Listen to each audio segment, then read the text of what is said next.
Part two of, if this is your religious belief, then you should read the book fully. So we were having a discussion in the lounge, and we don't have it that often, only with certain groups of people that we can talk about religion.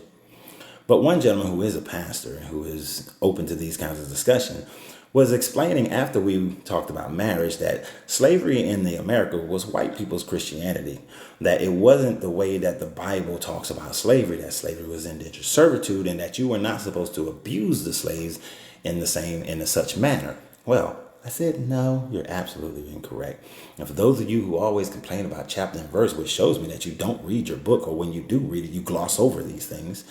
When you go to Exodus 21, 20 through 21, it clearly states that if the slave is beaten and dies, then yes, the master is to be punished. But if you beat the slave with a rod and after 2 days the slave arises, then the master is not to be punished. So the brutality of beating slaves is not something that's against your Bible. That's right there. And then I told him, go over to Leviticus 25. And in Leviticus 25, it clearly states that if a slave is somebody from your own tribe, then they are only to be held for 7 years, the same way that the Europeans would do to their fellow Europeans. But if the slave comes from a different tribe, if you conquered them, if you that they lived amongst you and you made them your slaves, then that person can be bequeathed down to your children, because they will not suffer. Your God will not suffer you to rule over each other, but you may rule over others in however method you want.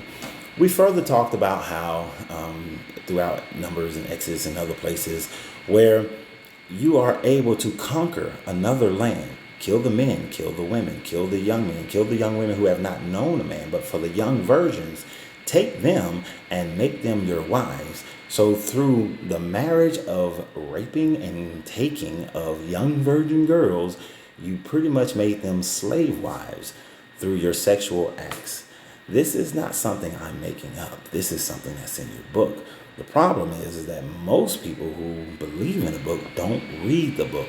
And for those who question, why do I go to this book? I go to this book because it's the one that I grew up on. It's the one that I was taught as a child. It's the one that I actually read and studied. I told them the first 12 times I read it, I just kind of read through it.